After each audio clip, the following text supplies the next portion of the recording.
나눠드린 것 보시면 되겠고요. 오늘 보실 것은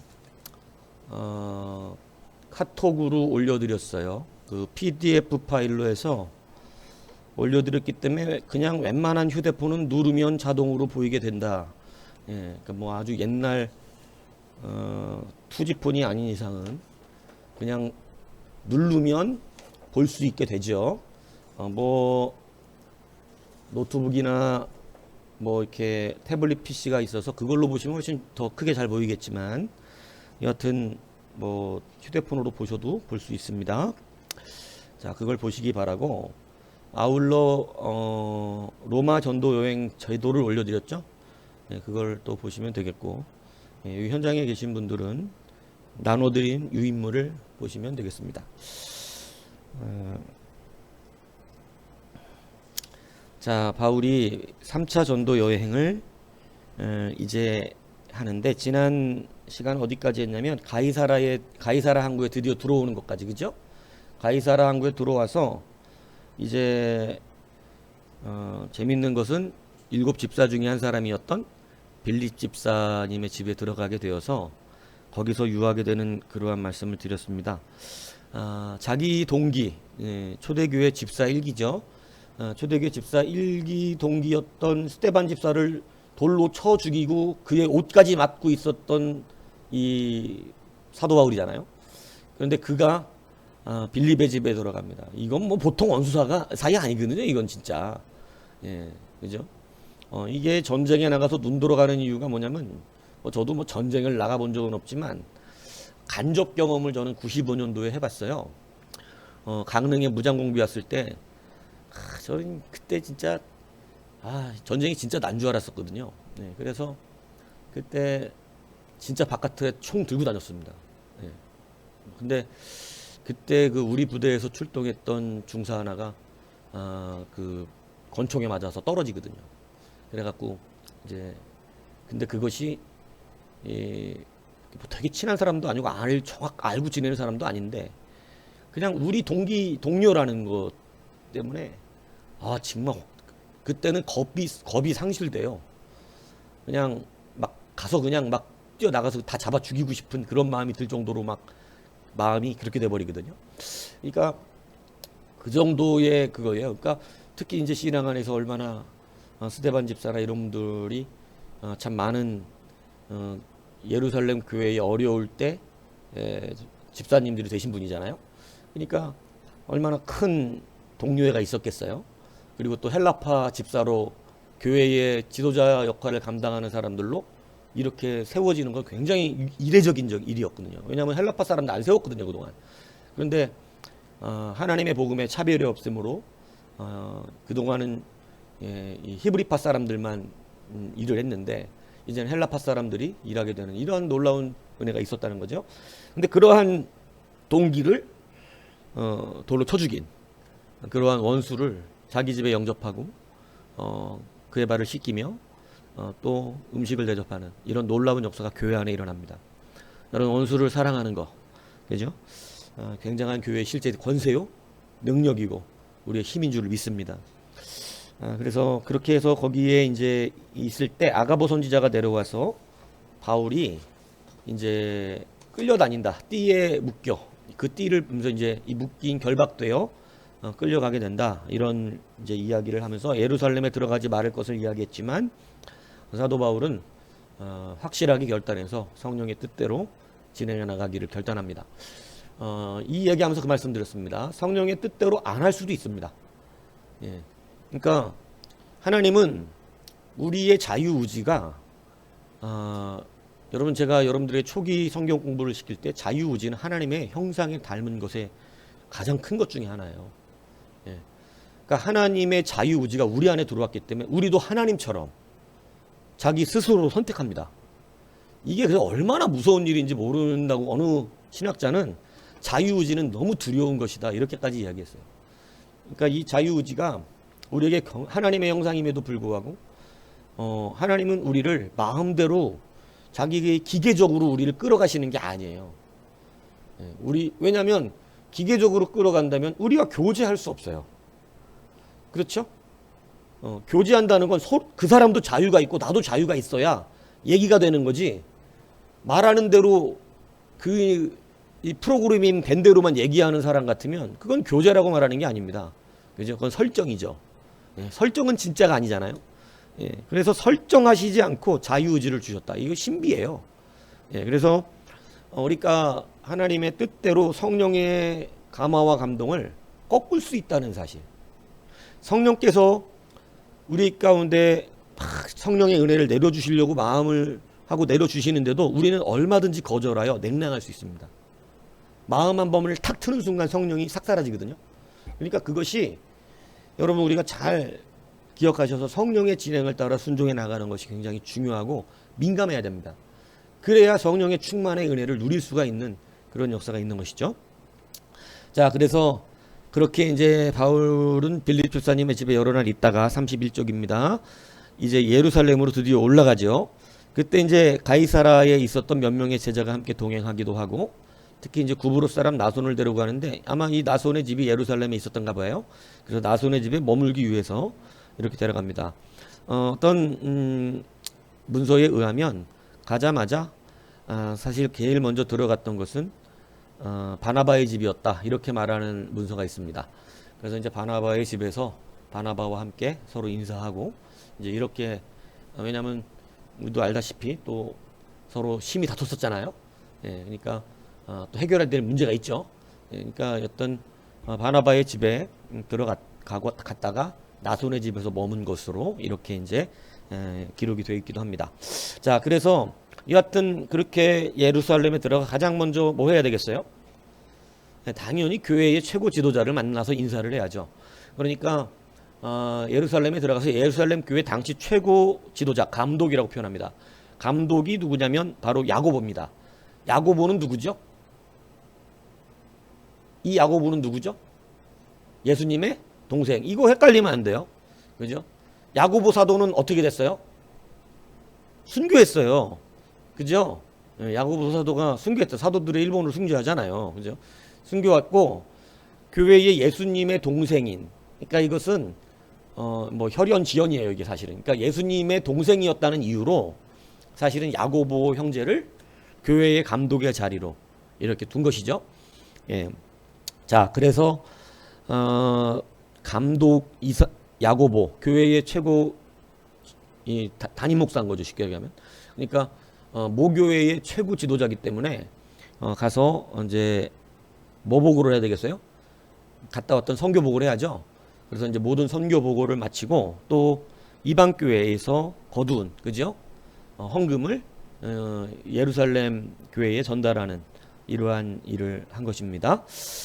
자, 그런데 이 교회의 지도자들, 야고보가 특히 참 안타깝게 생각하는 것이 뭐냐면 이미 소문이 다 났어요. 모든 사람들이 사도 바울을 어떻게 하려고, 지금 유대교 사람들이 죽이려고. 그래서 이제 단검파, 사도 바울을 죽이기 전에는 예수 믿는 사람을 죽이는 그러한 자들인데, 여하튼 이 단검파들이 사실 이미 에베소로부터도, 그죠?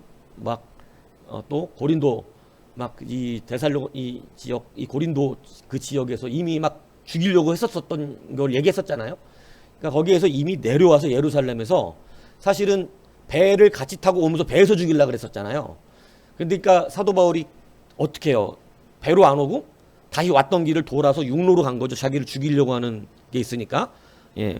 그래서 돌아서 와가지고 왔고, 그들은 배를 타고 바로 예루살렘 도착했고, 그러니까 이제 기다리고 있는 거예요. 사도 바울이 오기까지를. 그러니까 가지 말라 그러는 거예요. 그러니까 예언적으로도 이미 이런 일이 일어날 것을 말을 했고, 그냥 지각적으로도 이건 이미 소문이 다 나 있어서 알고 있었던 얘기입니다. 자, 그래서 야고보도 그 걱정을 하는 거예요. 근데 이게 이제 뭐냐면, 어떻게 사도 바울을 죽이는 거에 합리성을 부여했냐면, 사도 바울이 썼던 갈라디아 교회에 쓴 편지가 뭐예요? 갈라디아 교회에 쓴 편지가 당연히 갈라디아서겠죠.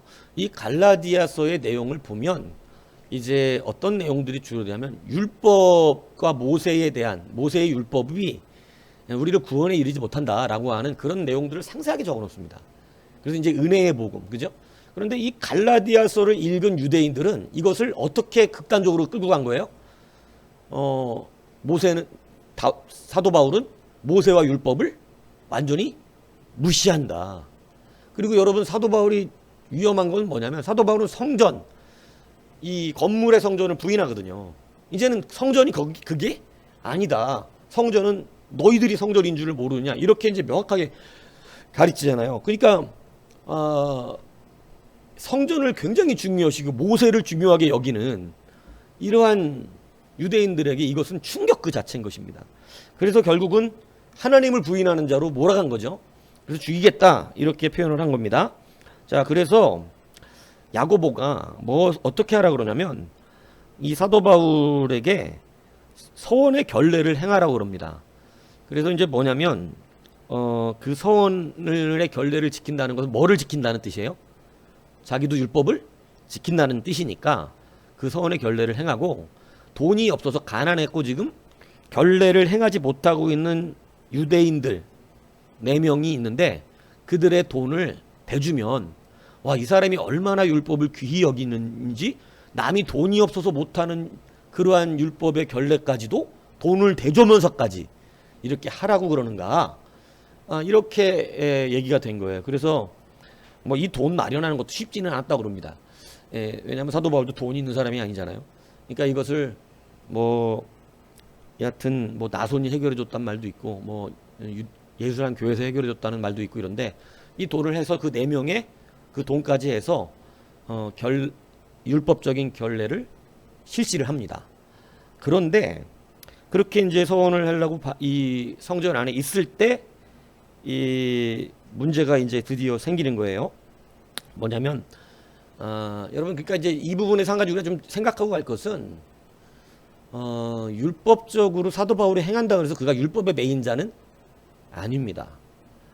그러니까 여러분, 율법적인 것을 행해 줄 수 있는 이유는 율법의 매인자라서가 아니라 사실은 어떤 율법을 가진 자들로 하여금 오해하지 않게 하기 위함이죠.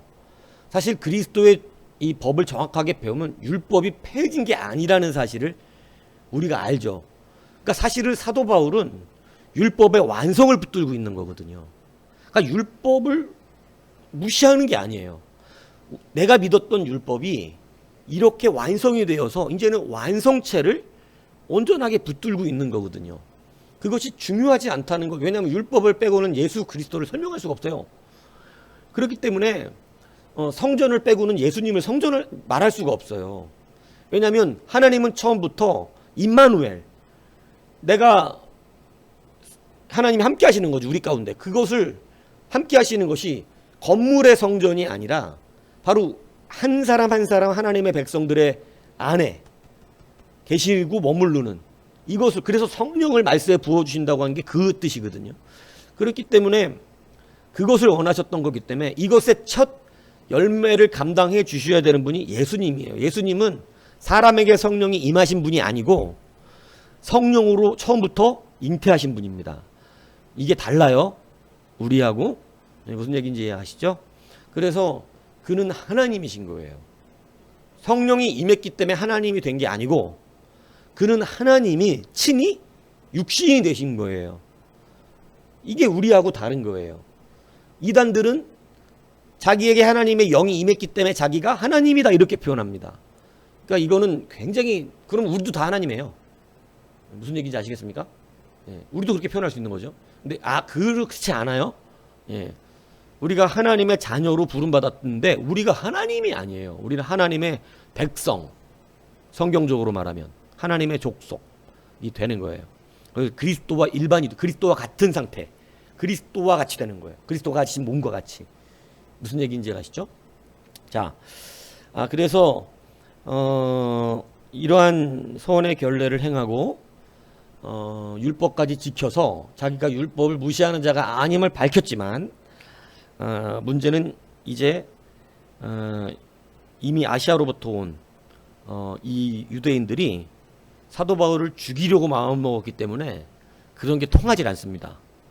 예, 그래서 충동을 시키는데, 어떻게 충동을 시키냐면, 원래 여러분 이방인의 뜰이 있어요. 그리고 이방인의 뜰 안에는 이제 유대인들이 예배하는 예배 처소가 있잖아요. 그런데 이방인의 뜰과 이 유대인들의 그 뜰, 이 사이에는 이 약간 허리 가까이 오는 담이 있습니다. 그 담이 쭉 있어서 그 담에 뭐라고 써졌냐면 이방인이 이 담을 넘을 시는 죽여버림이에요. 예. 그러니까 왜냐하면 그 정도로 이방인이 거룩한 하나님의 성전에 들어오는 것을 유대인들은 목숨 걸고 지켜내는 거예요.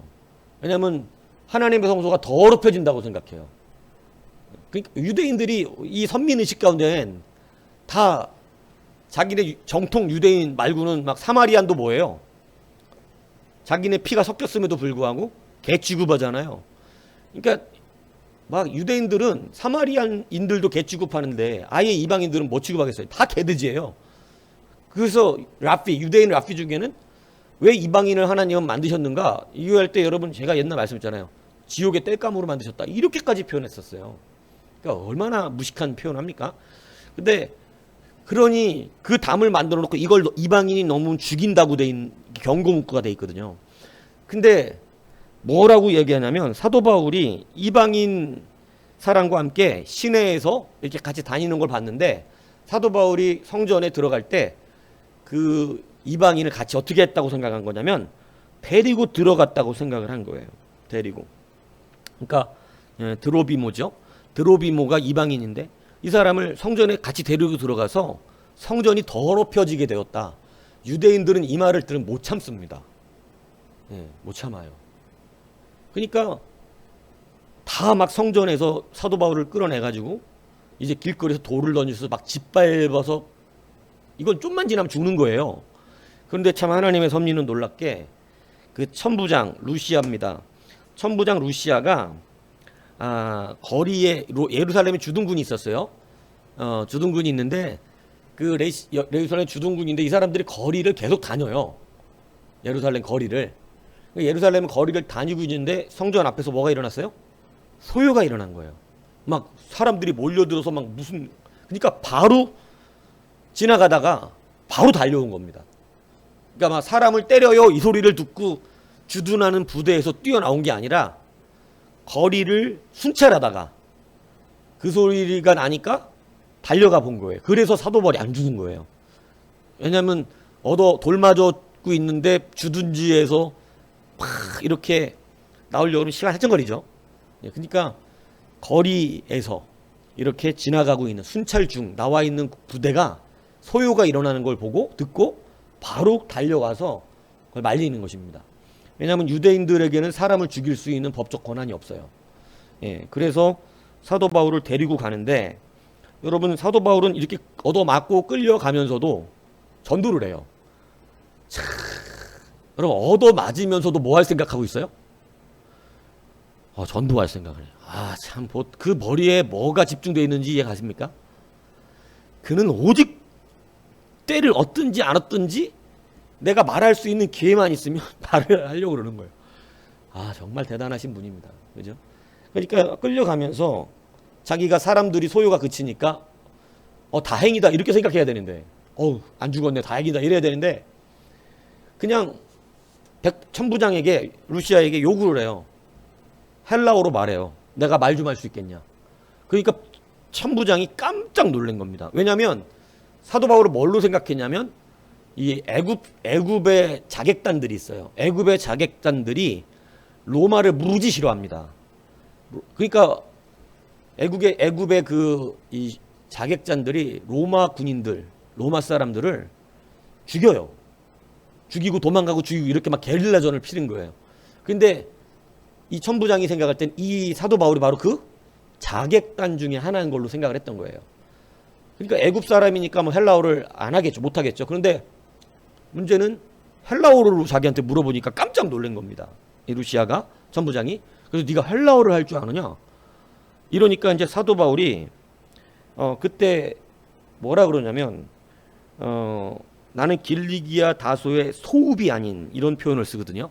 소읍이 아니다. 그래서 노민 시트라는 말을 쓰는데 이게 이제 되게 중요한 말이에요. 이게 뭐냐면 소읍이 아닌이라고 하는 것이 이제 우리식으로 설명하면 결코 작지 않은 뭐라고 표현해 그러니까 여하튼 뭐 작지 않은 읍, 뭐 이 무시당하지 않을 만한 아름답지 않은 뭐 이렇게 그런 영어로 말하면 낫배드 형식이에요. 낫배드. 예. 그러니까 그렇게 표현된 이 이야기인데 이게 이 말을 로마에서 공부한 사람만 알아요. 이 길리기아 다소를 이렇게 표현한다는 것을. 왜냐하면 이게 시인 유리피데스라고 거기 써놨죠. 고대 그리스 3대 극작가 중에 한 명인데 이 사람이 길리기아 다소를 자기의 시에 그렇게 표현해 놨어요. 그러니까 헬라어 시를 공부하지 않으면 무슨 얘기인지 아시겠습니까? 그러니까 로마에서 고등교육을 받지 않으면, 왜냐하면 천민들은 이런 시를 공부 안 해요. 예, 그러니까 로마 정통에서 로마의 고급 교육을 받은 사람은 이 시를 공부하니까 길리기아 다소를 유리피데스라고 하는 시인이 어떻게 표현해냈냐면 소읍이 아닌 이렇게 표현하는 거예요. 보통은 작은 성 이렇게 표현해야 되는데 결코 소읍이 아닌 이렇게 표현해 놓은. 그러니까 이것을 일반적으로 애굽 사람이나 일반적인 시민들이나 어떤 식민지에 있는 사람들은 알기가 어렵습니다. 로마 시민에서 고등교육을 받지 않은 사람이 있는 이상. 무슨 얘기인지 고급 문학 작품을 읽지 않으면 모르는 얘기인 거예요. 예. 그런데 사도 바울이 그 다 어디 출신이라고 하는 걸 말할 때 이 되게 머리가 좋은 사람이죠. 유리피데스가 한 말을 인용해서 얘기하니까 청부장이 완전히 사도 바울을 어떻게 하는 거예요? 이 사람 누구야? 다시 보게 되는 거예요. 왜냐하면 이 말은 로마인들, 그죠? 고등교육을 받지 않은 사람이 아니면, 그러니까 최고의 문학 작품을 읽은 그런 교육을 받지 않은 사람이면 말할 수 없는 건데 그런 말을 한단 말이에요. 그러니까 이 사람이 보통 사람이 아니네 하고 다시 보는 것입니다. 그러니까 여러분 사도 바울이 이때 비로소 뭐를 써먹는 거냐면 자기가 로마인임을 이야기합니다. 여러분 로마인을 써먹을 때 이렇게 복음으로 써먹는 거 참 위대하지 않습니까? 예, 얻어맞을 때는 안 써먹다가. 예. 그러니까 우리가 우리에게 주시는 특권과 어떤 능력들을 여러분 잘 생각하셔서 쓰셔야 돼요. 예. 그거는 우리의 사사로운 것들을 위해서 주신 것이 아니에요. 우리에게 주실 때는 우리의 기본적인 것들도 세워주시는 이유도 있지만 사실은 진짜 더 큰 목적은 기본적으로 사는 건 하나님의 일을 하는 사람 다 살게 하세요. 예. 근데 우리가 자꾸 지경이 넓어지는 것은 여러분 하나님 주신 특권과 은혜들을 내 안에서 모든 것을 쟁겨버리는 사람은 더 이상 지경이 잘할 수가 없어요. 근데 이것이 하나님의 것으로 표출될 때는 여러분 그는 점점 더 지경이 넓어지기 때문에 윤택해질 수밖에 없어요. 윤택해질 수밖에. 아무리 내가 나한테는 사사로이 돈을 안 쓴다 그래도 록펠러 같이 살면 뭘 걱정하며 살겠어요. 아무리 자기한테, 록펠러는 자기한테 돈 진짜 안 쓴 사람으로 유명하거든요. 물론 예수를 확실하게 경험하기 전에는 엉망진창이었습니다. 록펠러도 굉장히 악랄했고. 그런데 예수 그리스도 자기가 죽은 사형 이제 죽을 날이 얼마 안 남은 뒤에 완전 예수 그리스도께 저기가 되잖아요. 다시 완전한 갱생이 일어나거든요. 근데 그 갱생 이후에 이 록펠러도 완전히 변하잖아요. 그러니까 그 죽지도 않고, 그죠? 그러니까 굉장히 오래 살았어요. 90대 넘게 살았잖아요. 그러니까 이 록펠러가 아무리 그 뒤로 록펠러는 돈을 사사롭게 자기에게 쓰는 일이 거의 없어요. 자녀들에게도 물려주지도 않았어요. 딱 일정 어느 부분이에요. 예, 막 흉유롭게 물려주지도 않고, 그리고 자기도 검소하게 살았어요. 근데 여러분 그렇게 검소하게 산다 그래서 그렇게 큰 부자가 여러분 어려웠겠습니까? 어려울 일은 없어요. 검소하게 사는 거예요. 그런 세계에서 최고 부자가 검소하게 산다는 모습이 여러분 우리가 생각할 때 뭐 무더기 입고 다녔겠습니까? 그럴 리 없다는 거죠. 그러니까 여러분 지경이 넓어져야 여러분의 삶도 풍요로워지는 거예요. 이걸 무서워하지 마세요. 그러니까 자꾸 편벽한 나의 집부터 지으려고 하는 그런 되게 작은 수준이거든요. 예, 그렇지 않다는 것이죠. 자, 그래서 이 말을 하고 나서 이게 로마 시민이라는 걸 깨닫고 천부장이 두려워 묻습니다. 나는 샀다. 너는 뭐냐? 그러니까 나는 날 때부터다. 그러니까 완전 더 쪼는 거예요. 로마 시민 함부로 재판받기 전에는 막 가둘 수 없거든요. 함부로 못 대하거든요. 아, 로마 시민의 특권이 이 정도인데 여러분은 천국 시민의 특권을 누리시길 축복합니다. 예. 자, 그래서 발언권을 주지요. 누가 죄수한테 발언권을 주겠어요. 근데 이 이야기를 듣고 발언권을 줍니다. 여러분, 그때 다시 히브리어로, 야, 대단해요. 뭐 히브리어, 헬라어, 라틴어, 뭐 못하는 언어가 없겠죠. 예? 여튼 굉장히 멋있지 않습니까? 그래서 히브리어로 막 자기 동족들에게 예수 그리스도를 또 증거합니다. 방금 얻어 맞아놓고 기회다 이거죠. 기회다. 아, 저는 정말 대단하신 것 같아요. 기회다. 마음 추스릴 막 지금 얼굴에 코피 터지고 지금 막 돌 맞아갖고 여기저기 아플 텐데 오직 머릿속엔 지금이 기회인 거예요. 유대인들 다 모여있거든. 오순절날. 예? 야, 기회다. 복음 증거. 야, 많이 모였네. 막. 어우, 지금이야, 지금. 막. 아, 참 위대합니다. 그래서 여러분 그때 막 복음을 증거하고 영내로 끌려가죠. 자, 이렇게 드디어 사도 바울은 3차 전도 여행을 끝나고 오자마자 로마 전도 여행에 올라가 버립니다. 쉴 수 있는 시간이 없어요. 바로 끌려서 올라가게 된 거예요. 이것은 결박에 의해서 끌려가는 것입니다. 베드로도 결박에 의해서 이제 네가 네 스스로 다니지 못하고 끌려 묶여서 다닌다.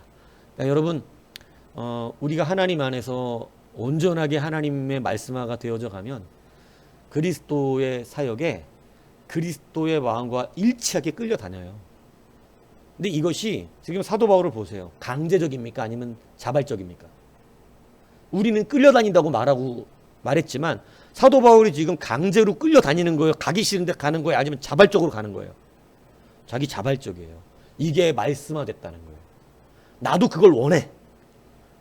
근데 나도 원하는데 하나님이 나를 끌고 다니시는 길하고 똑같이 일치하는 거예요.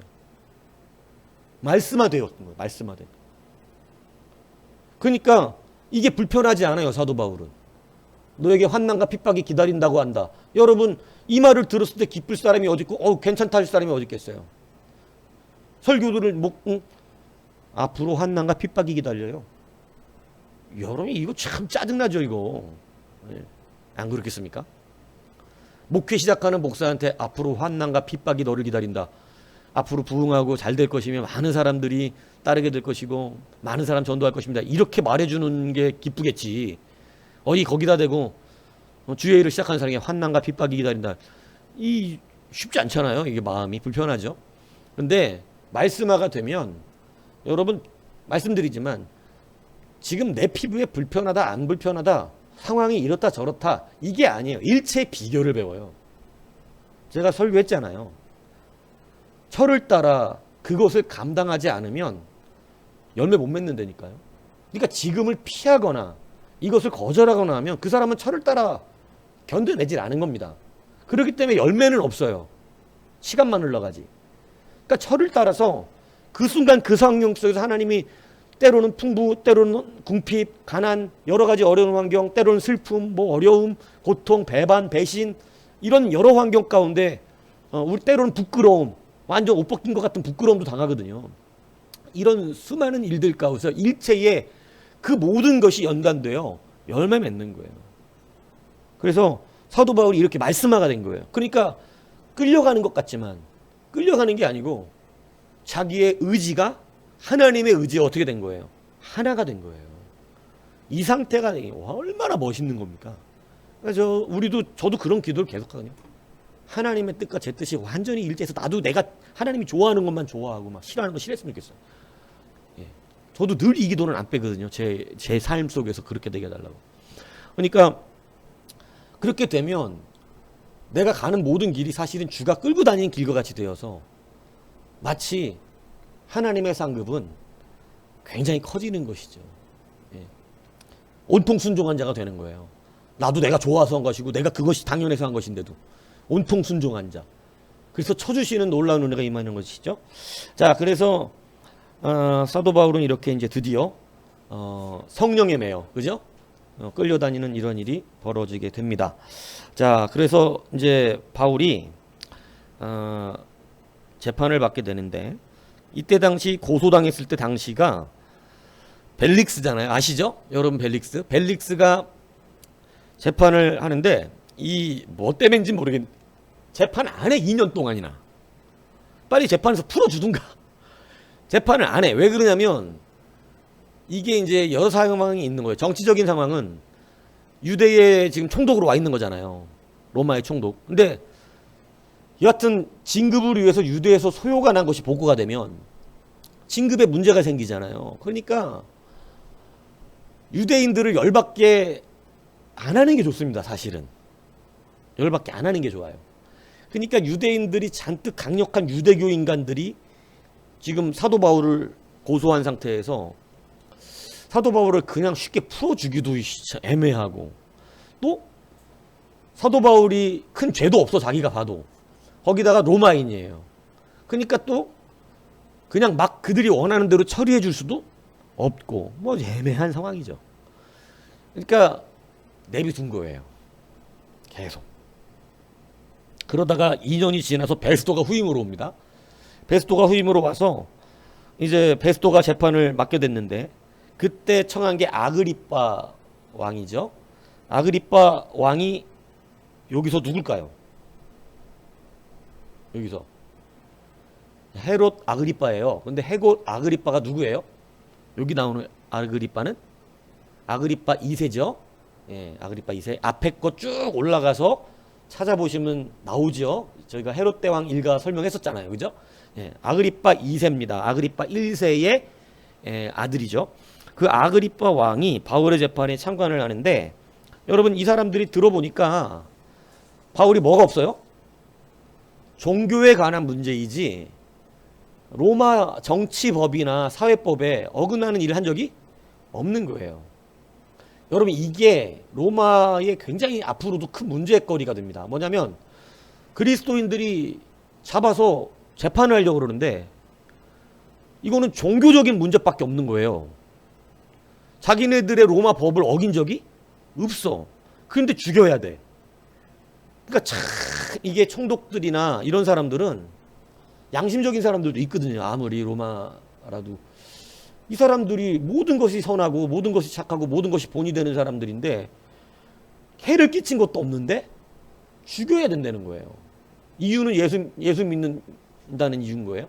그러니까 이것 때문에 사실 로마 안에서도 굉장히 많은 가이사에게 상소가 올라가기도 했었다는 게 역사적으로 남아있죠.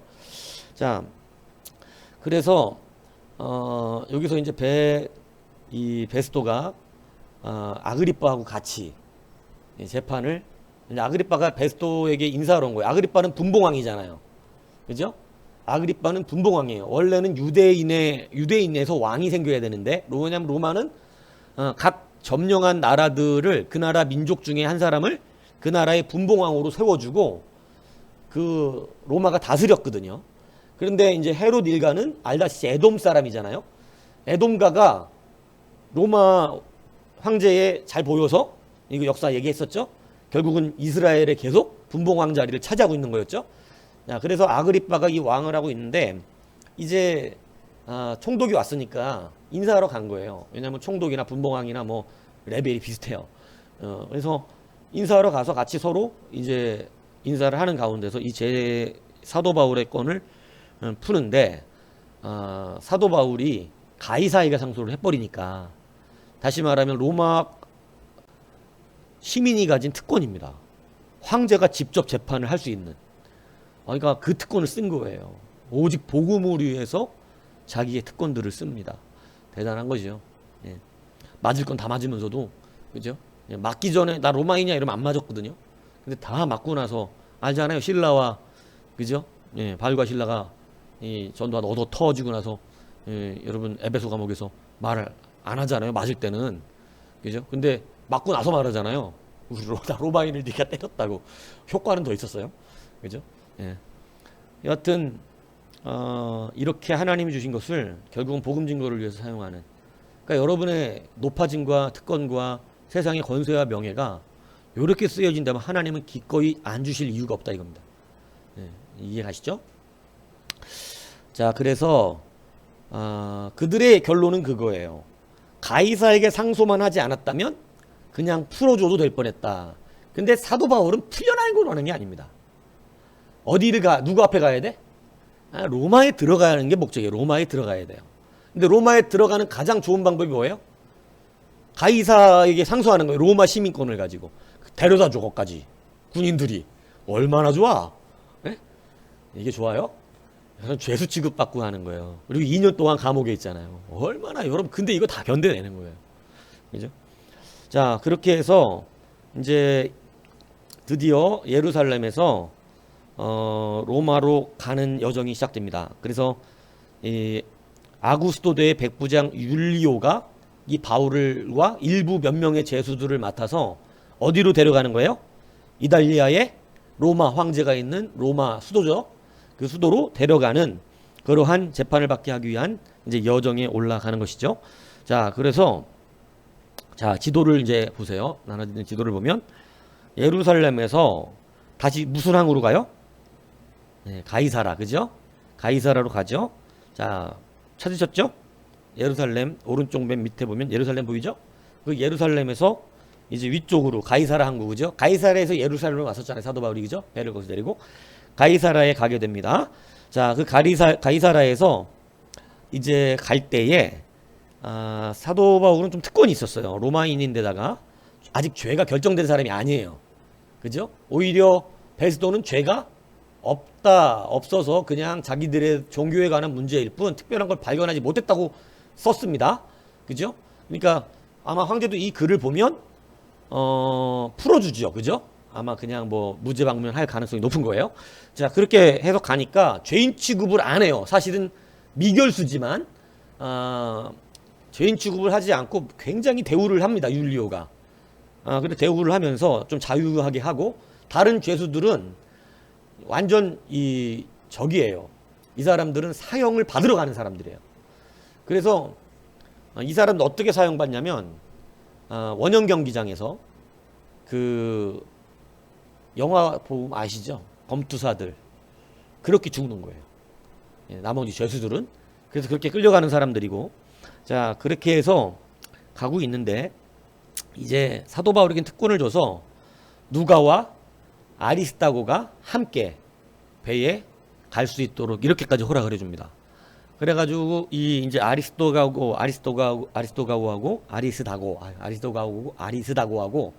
같이 이제 3차 전도 함께 이제 로마로 가는데 이 아리스다고는 이 3차 전도 여행 때 에베소에서 같이 고통도 당하고 마게도냐 갈 때도 동행하고 그리고 투옥되었던 바울을 돕는 바울 노년의 사역 때 굉장히 많이 도움을 주었던 그런 사람으로 여겨지죠. 지금 바울이 이제 60대 노인이에요. 로마에 갔을 때 65세 이렇게 보통 보거든요.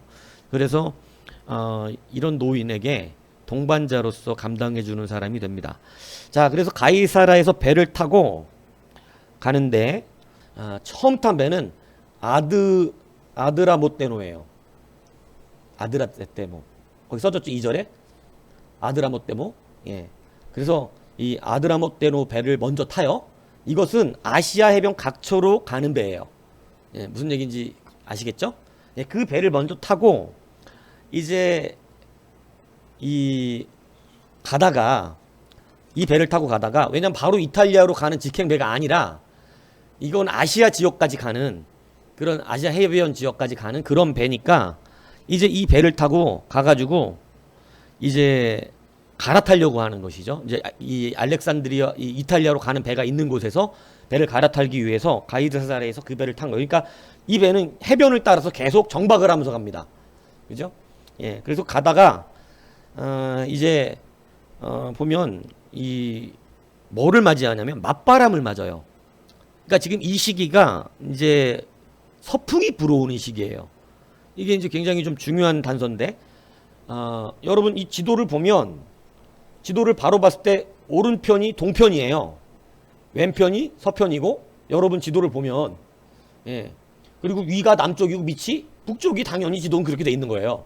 그죠? 예. 그러니까 배는 지금 어디 쪽으로 가야 돼요? 서쪽으로 가야 되잖아요. 그런데 서쪽에서 바람이 불어와요. 서풍이. 그러니까 무슨 바람이 돼요? 맞바람이죠. 그러니까 지금 시기는 사도바울 나중에 얘기인데 금식절기잖아요. 금식절기는 태풍도 많이 일어나. 우리의 그 막 지금 우리 이제 장마철 지나면 태풍철이잖아요. 그런 거가 같이 태풍이 불어오는 때고 바람도 배가 반대로 부는 때이기 때문에 항해를 안 합니다. 이 시기는. 그런데도 겨울을 지난 뒤에 이제 항해를 하는데 맞바람이 부는 때에 이 배가 계속해서 직행을 가서 가는 거예요. 그래서 이제 3절에 보면 이 배를 타고 이튿날 어디로 가요? 시돈에 가죠. 시돈. 예. 그러니까 시돈 찾아보세요. 예. 이 가이사에서 두로 시돈까지는 아직 이 팔레스타인 그쪽 지역의 연안이잖아요. 그죠? 예, 연결돼 있는 아마 다마스커스 막 이쪽 지역일 텐데 이쪽 연안으로 이렇게 쭉 가다가 여러분 이제 이 배가 어디까지 이 시돈에서는 이 율리오가 사도 바울을 배가 정박해 있는 시간 동안 어떻게 하게 해줘요? 친구들을 만나서 같이 교제할 수 있도록 이렇게 처리도 해줍니다. 이건 뭐 죄수 취급직은 엄청나게 굉장히 많은 대우를 해주는 것이죠. 자, 그렇게 해서 이 배가 가는데 지금 이 거기 돼 있는 대로 구브로 해안으로 이렇게 지나서 다소 앞을 지나서 이렇게 가요. 다소 앞에 해변을 지나갈 때 어떤 생각했을까요? 자기 집이잖아요. 다시는 가지 못할 수도 있다. 이렇게 하면서 아마 굉장히 많은 생각을 하지 않았을까? 저는 이런 생각을 합니다. 자, 그래서 이 배를 타고 구브로 섬시에서 그쪽 다소 그쪽 위에지가 길리기아 지역이죠. 길리기아의 다소라 그랬잖아요. 길리기아 지역 지역을 지나서 이제 밤빌리아 지역이죠. 밤빌리아 지역을 지나서 쭉 배가 이렇게 가서 어디까지 가요? 거기 무라, 그죠? 예, 루기아 지역이라 거의 루기아 지역입니다. 무라까지 이제 무라시에 이르죠. 무라성에 이르죠. 그래서 이 무라에서 백부장이 알렉산드리아의 배, 알렉산드리아 배는 아까 말했던 것처럼 이름이 아니라 지역의 배다라는 얘기죠. 알렉산드리아 배를 갈아타게 만듭니다. 그래서 이 배가 이제 8절에 보면 간신히 그 연안을 지나 미항이라는 곳에 이르러요. 그러니까 이 배가 이제 쭉 니도라고 하는 곳을 갔다가, 그죠? 니도라는 곳을 갔다가 여기에서 살몬의 앞을 지나서 살몬의 어딘지 보이시죠? 살몬의 앞을 지나서 그레데 그 섬이 있는 그 섬에서 이렇게 해서 미항까지 얘들 가는데 서풍이 강력하게 불잖아요. 그죠? 서풍이. 그죠? 서풍이 강력하게 부니까 배가 앞 서쪽으로 갈 수가 없으니 이제 이 기술인 거예요. 섬에 이 해안가로 가면 바람이 섬으로부터 막아지잖아요. 그러니까 조금이라도 갈 수가 있는 거죠. 왜냐하면 건물이 앞에 막고 있으면 그 뒤에 바람 안 부니까 큰 이 섬들이 막고 있으면 그 앞으로 이렇게 지나서 어디까지 도착했냐면 드디어 미항. 이제 미항은 여러분도 아시잖아요. 그죠? 네, 미항에 도착을 이렇게 합니다. 자, 그래서 이때 당시에 이제 9월부터 이듬해 4월까지는 지중해가 계속해서 많은 돌풍들이 일어나고 서풍이 물기 때문에 사실은 항해가 거의 불가능한 그러한 시기예요. 그러니까 이게 이제 사도 바울이 어떤 특별한 뭐 예언에 대한 하나님의 예언의 개념도 있지만 섭리예요. 하나님의 섭리. 이거 그러니까 우리는 사도 바울의 행적을 볼 때 우리는 두 가지가 굉장히 이렇게 느낄 수가 있는데 그게 뭐냐면 굉장히 하나님의 기적도 일어나는 사역을 하지만 매우 여러분 논리적입니다. 사도 바울의 사역은 지각적이에요. 그러니까 지금은 당연히 서풍이 부는 때고 바다 해안에는 돌풍들이 많이 일어나는 때니까 가면 안 된다는 거예요. 그러니까 이것이 그냥 뭐 사도 바울의 예언만 있는 게 아니라 예언의 부분이 아니라 그동안의 경험에 따른 하나님이 이 땅을 그렇게 섭리를 만들어 놓으신 그 섭리도 인정하는 것입니다. 무슨 얘기인지 가시죠? 그러니까 이럴 때 태풍을 멈추고 로마까지 가게 하시는 하나님 이렇게 되는 게 아니다 이 얘기하는 거예요. 무슨 얘기인지 이해가세요? 우리가 전도하려고 하는데 하나님 이 태풍을 멈춰 주시옵소서 이런 개념은 특수한 경우가 있어요. 특수한 경우. 그건 근데 그런 특수한 경우 많지 않아요? 네. 대부분은 하나님의 섭리 안에서 우리가 걸어가는 여정이에요. 그 섭리도 인정하면서 우리가 할 수 있는 일과 하나님이 해주셔야 되는 일들을 구별하고, 그죠? 이렇게 하는 거예요. 그러니까 뭐 무턱대고 이 서풍을 지금은 내가 지나가오니 이 서풍을 멈춰 주시옵소서 이렇게 하는 게 신앙이 아니다 이 얘기예요. 뭔 얘기인지 이해 가십니까? 지금은 하나님이 서풍을 불게 하시는 때니까 가지 말자. 그런데 중요한 건 하나님은 하나님의 백성의 말을 굉장히 중요하게 여기신다는 거죠. 그것이 이제 나와요. 이제 오늘 이 미양 앞에서까지만 얘기를 하고 마치겠는데, 자 그래서 사도 바울은 더 이상 운행하지 말아라 이렇게 이야기를 하는데, 이 결정권이 이제 백부장이 아무래도 로마의 군인이고 그러다 보니까 아마 이 백부장에게도 선택권이 굉장히 강하게 있었던 것 같아요. 여러 다른 사람들 타고 있었지만, 그러니까 이게 이제 곡물수선선이라 그래요. 곡물을 나르는 이제 그런 뭐, 왜냐면 다 배들을 다 여러 뭐 사람만 나르는 배 따로 있고 막 이러지 않았건 대부분 이때는요.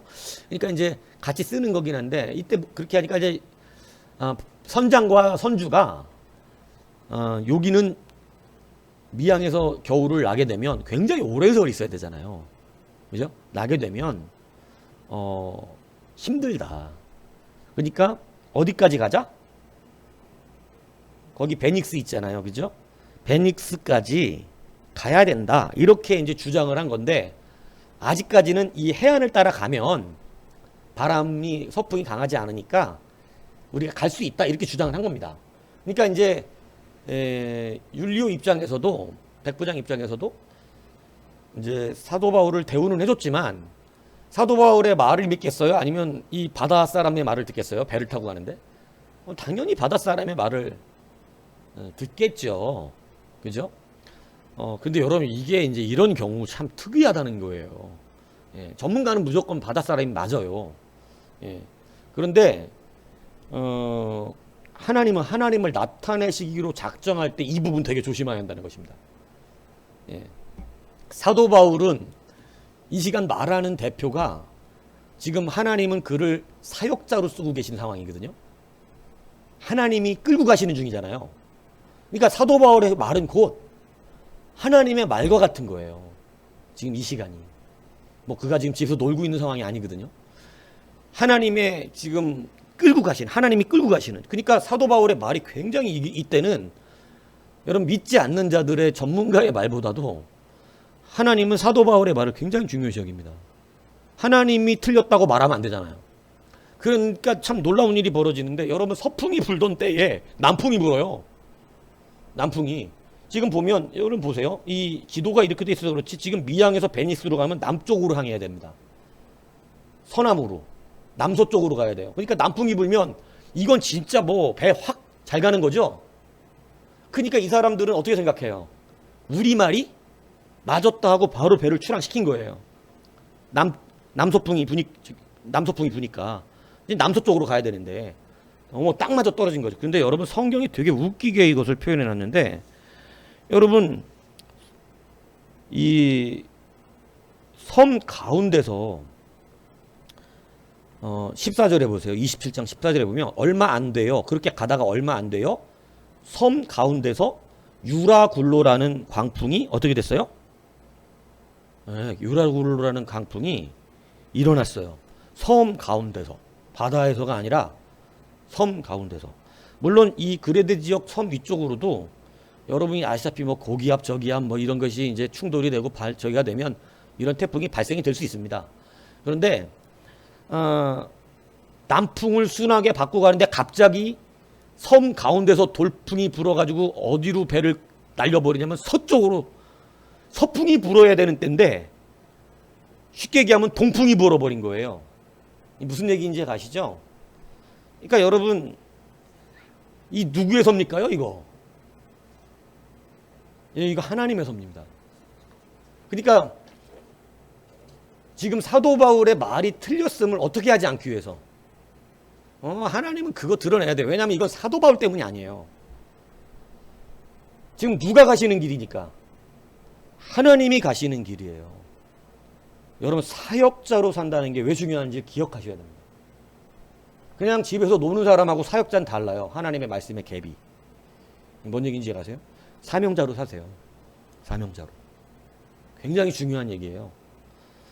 사명자로 산다는 것은 지금 하나님이 사도 바울을 끌고 가고 있고, 그죠? 제가 아까 말했잖아요. 사도 바울의 모든 의지가 누구의 뜻과 일치하고 있어요? 말씀화됐기 때문에 하나님의 뜻과 완전히 일치되고 있죠. 예.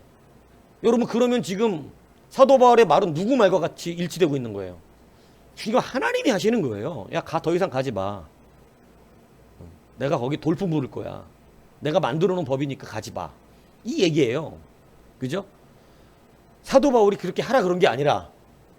그런데 이들은 자기들의 뜻이 이룬 줄 알고 남풍이 부니까 배를 운행하니까 하나님이 섬 가운데부터 강력한 유라굴로라고 하는 유라굴로라는 뜻이 동풍이라는 뜻이거든요. 그러니까 그래서 이 강력한 이 동풍을 어떻게 뿌린 거예요? 보내버리는 거예요. 그래서 유라굴로가 동풍이라는 뜻의 유로스와 거친 물결이라는 뜻의 퀼리톤의 합성어입니다. 밑에 각주 16번에 써놨어요. 예, 그래서 그 동풍의 강력한 물결이 배를 진짜 65km 정도밖에 안 돼요. 이 같은 섬 안에 있는 거잖아요. 미양에서 베닉스까지, 그죠? 65km니까 남풍 조금만 불어주면 금방 도착했을 만한 거리거든요. 그렇게요. 그런데 하나님은 도착하게 안 해버리시고 이들에게 생사의 두려움을 주십니다. 그러니까 여러분, 누구 말을 들었으면 좋았을 뻔했다 생각할까요?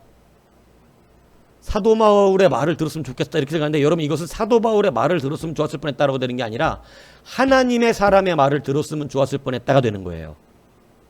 뭔 얘기인지 이해 가십니까? 예. 이것은 사도 바울 개인의 이야기를 말하는 게 아니라 지금 사도 바울은 누구를 대표하는 거죠? 핍박받고 있는 기독교, 살아계신 하나님의 종교. 그러니까 하나님의 사람 사도 바울의 말이에요. 그러니까 이것은 누가 대표되고 있는 거예요?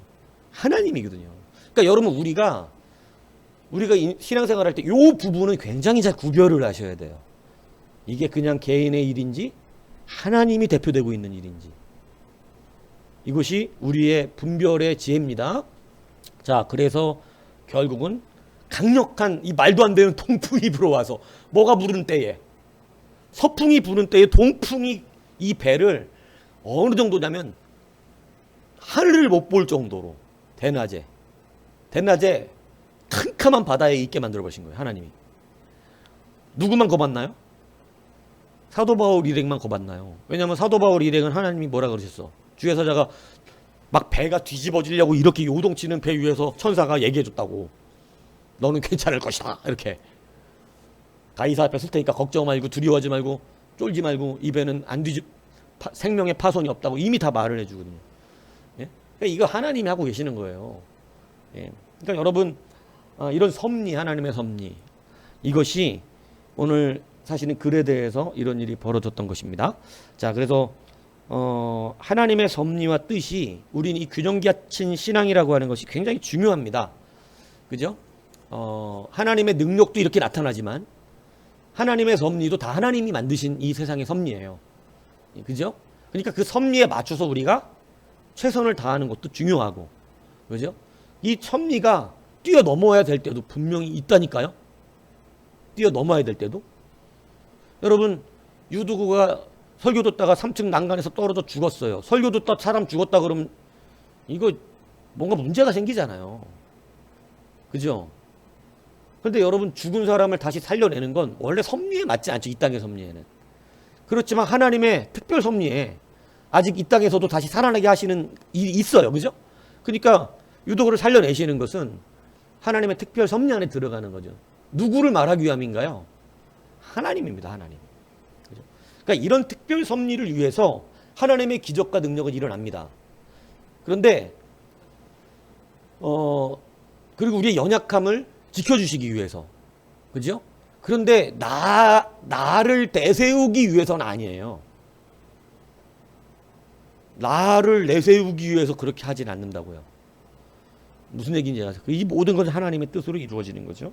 자, 그래서 이렇게 해서 결국은 여기서 바람을 맞으면서 여러분 그냥 이탈리아 밑에 있는 시실리 섬 남서쪽에 위치해져 있는 우리가 알고 유명한 성경에 나오는 멜리데죠.